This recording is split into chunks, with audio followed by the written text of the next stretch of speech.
Hello everyone and welcome to another video. We're going to talk about a 2TC French build order today, which is sort of a hybrid build order in the sense that you can use this build order in two ways, staying on one town center and going to town center. So you age up really quickly and then you're going to have a knight in the bank. So you can just get an immediate knight out to harass or secure your second town center, which you can be able to drop at 5 minutes and 25 seconds. So hope you enjoy this build order. If you do, leave a comment down in the description below. There will be a link to the transcription of the build order so you can follow it on your own when you play in the description below. So enjoy. Alright, so for the French 2TC build order, you're going to open up now with 6 villages on food. And then you're going to queue villages and you're going to go scout. It's very important that you scout in the front of your base so you get those sheep that might be in the middle that are closer to your base. Then you follow up with scouting around your base so you get a stable amount of sheep every single game. In your base, the first villager is going to build a house and then it's going to go back to sheep. So you go 7 on sheep, next 3 villages will go on gold. And then you go back to sheep until you can age up. It's very simple, but it yields you a very fast age up. You're going to scout out a little bit like this, see if you can get any of the sheep that are out on the map. Sometimes you can't, so it's important that you get back to your base. We are continuing the villagers. They will be going onto the gold. I'm going to skip ahead a little bit here. It's important you always have sheep in your base, because if you don't, then you're going to have a hard time aging up. Anyways, you drop a few sheep in. You get the villagers on here.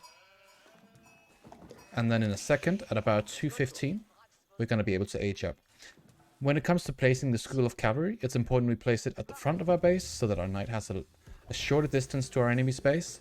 If you place it in the front of the base like this, it's important you don't build other buildings here, because we're going to build a castle later on if the game goes to castle age. So the keep will make it so that your units cost less, so we're going to try to place our archery ranges and stables in such a fashion that they are covered by the coming influence of the keep and castle age. Therefore, leave this area open. Now that we're aging up, we will be continuing on rallying to food, because what we want to do now is we want to get enough gold and food for an immediate knight when we age up. This means you have to go to 3,800 gold, and then you pull your villages off gold.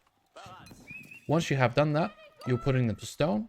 We're doing the 2 villages, building the mining camp, and then we take one halfway through. Sometimes you might make it so that it goes a bit later, but the most important thing is this one goes up before this guy is done gathering. Right, so stable is coming up, the School of Cavalry. We're building another house at around 320. We keep on scouting. We try to get as many sheep as possible. We're not going to go for deers immediately. That will be for the second town center. Now, I said this was a hybrid build order, and this is where you decide on whether or not you're going to stay on gold and keep on making knights, because if you stay on gold, you can make 3 knights before putting more villages to gold. And so if you decide to do that, that's perfectly fine. You'll get a nice age up at around 347.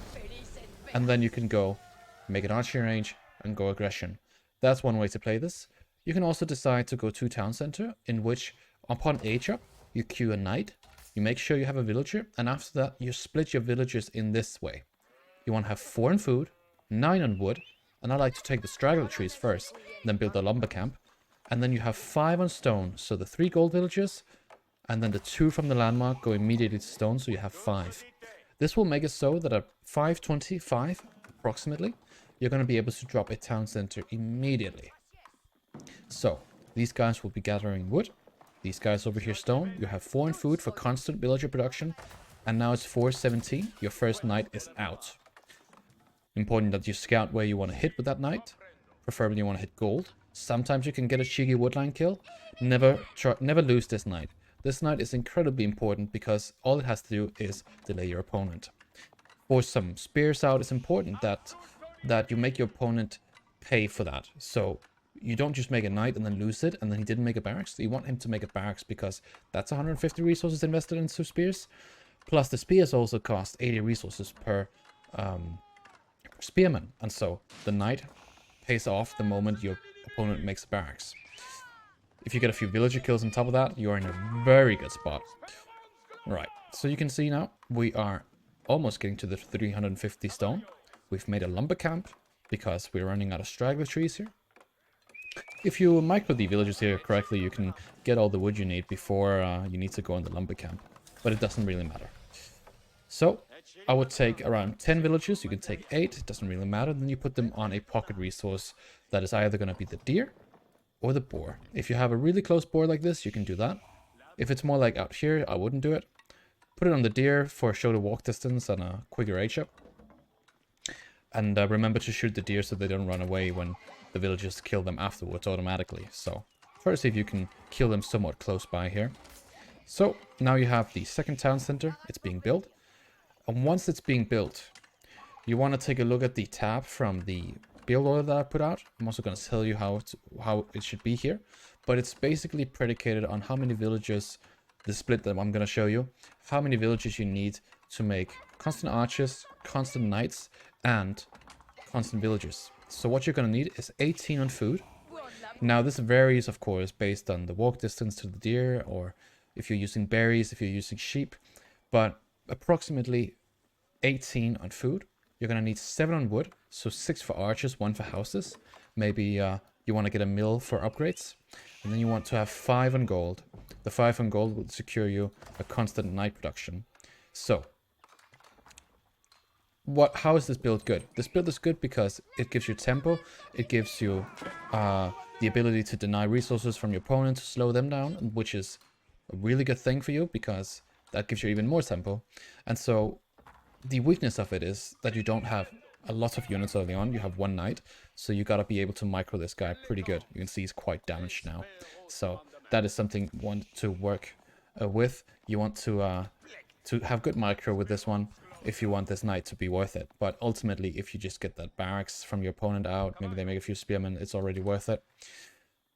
So that's the weakness of it. But once you are set up at around minute 6 and you are starting to produce units, you're going to have a really good time. Now, what do you do after? Well, you can continue making feudal pressure because French is really strong in feudal, especially against opponents like the HRE. They have a really good time. If you want to, you can make some units. Maybe you make a handful of knights, 5, 10 knights. It's a good amount. Depends on how quickly you want to age up, because you can actually do that. I would advise you to go Royal Institute if you already have some knights out, but don't go Royal Institute if you only have like 1 or 2 of them, because you'll gain more resources from going on the guild hall, and the upgrades from the Royal Institute will come later anyways. And Royal Bloodlines is not important if you don't have knights. So go guild hall instead. Maybe you go for stone there and you start spamming keeps around the map, secure the resources. The most important thing when playing French is, of course, that you get the pocket resources. Don't start doing farms. Instead, get enough units so you can have map control and go on these fast gather resources so that you are in a good spot and your opponent is now forced to go for the farms. Anyways, I hope you found this guide useful. If you have any questions, leave them down below and I'll do my best to answer them. And yeah, good luck with this build. I found it very useful on ladder and I hope you will too. Have a good day.